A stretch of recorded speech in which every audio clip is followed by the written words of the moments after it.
ऐकून घेतले, काय तुमचं तक्रार आहे, काय आहे? असं स्पष्टीकरण सांगा की थोडं काय झालं ते? माझं पूर्ण नाव सांगते. मी शीतल बघू शकाळे, राहणार पोपस तालुका करमाळा प्रॉपरली. मी सध्याला जॉबला आहे. शिक्षण प्रसारक मंडळ मंगळवेळेची संस्था शाखा त्यांची वेळापूरला आहे, इंग्लिश स्कूल म्हणून. त्या ठिकाणी मी 1/7/2016 पासून रुजू आहे.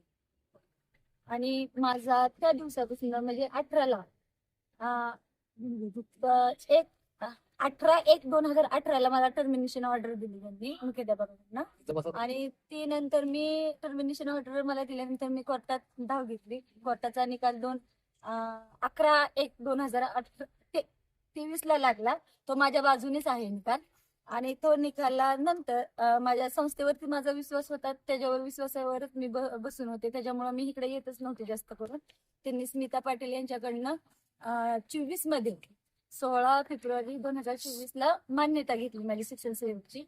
त्या मान्यतेवरती ही तिची अट लागूच केलेली होती 14 नंबरला. त्यांनी ती नंतर मला लय दिवसानंतर 2025 मध्ये माहित झालं मला ती ऑर्डर, म्हणजे मला टीईपीची अट लागू झालं.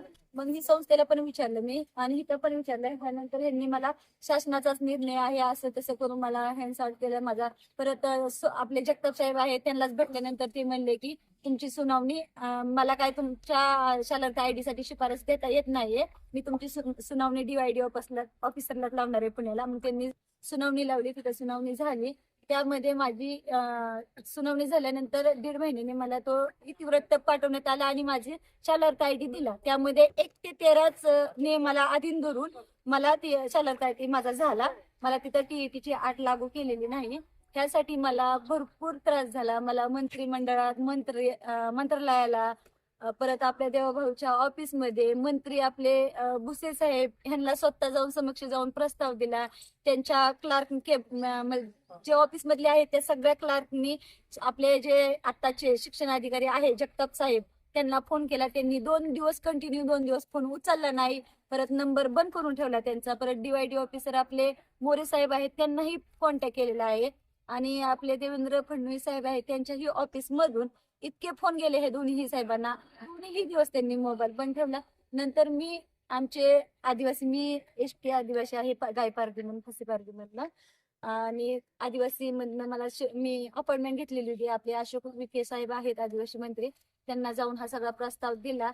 त्यांनी डायरेक्टली लगेच कॉन्टॅक्ट आमच्या आदिवासी कार्यालय सोलापूरच्या प्रकल्प कार्यालयाला सगळं व्यवस्थित सांगितलं आणि इकडे पाठपुरावा करा.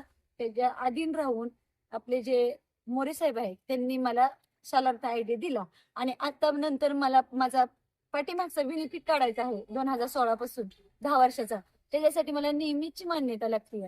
ती मान्यता मला शिक्षण अधिकारी साहेब सचिन जगताप साहेब यांच्याकडनं भेटत नाहीये. त्यांच्या ऑफिसमध्ये मी आल्यानंतर मला त्यांनी टीईटीची अट म्हणून लागू होत आहे. आणि ते GR आहे आपला सर्वोच्च न्यायालयाचा 1/9/2025 चा.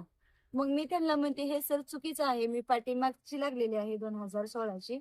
हे मला लागू होत नाही टीईटी. हे तुम्ही काय म्हणत आहात, तुम्ही लागू करत आहात टीईटीचं आणि 2025चं. मी त्यांना तेवढंच म्हणते सर हे नकोय.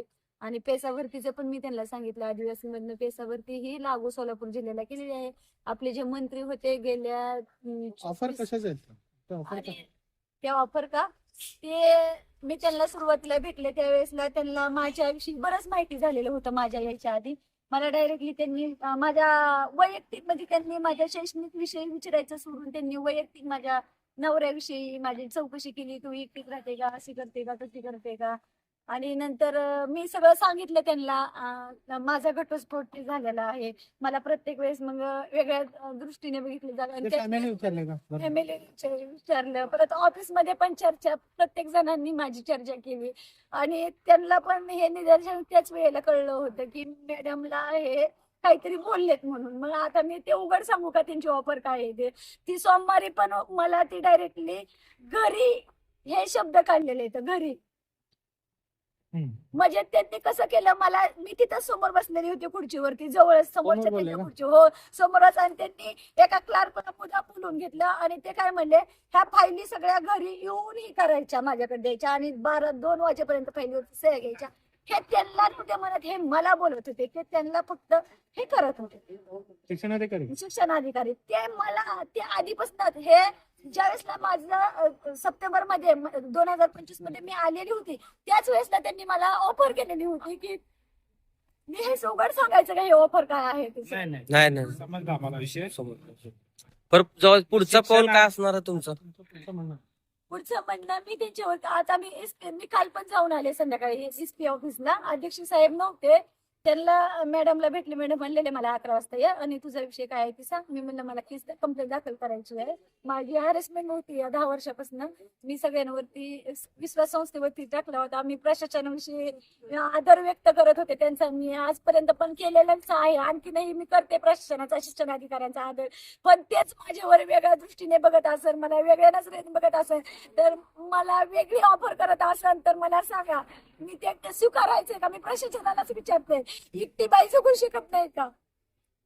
आणि मी पारधी समाजामध्ये पारधी जातीमध्ये जन्माला आले, हे माझं हे का दुर्भाग्य आहे का?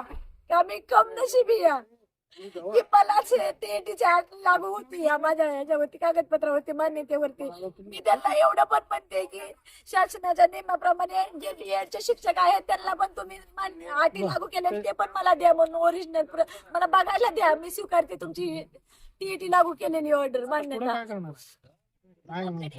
कंप्लेंट दाखल करणार आहे आणि मी अधिवेशनात जाणार आहे. आज मला रात्रीच अधिवेशनात या म्हणून सांगितलं होतं. काय जाणार आहे? मी त्यांच्या विरुद्ध कंप्लेंट दाखल करणार आहे. मी आजपर्यंत सहन केलं.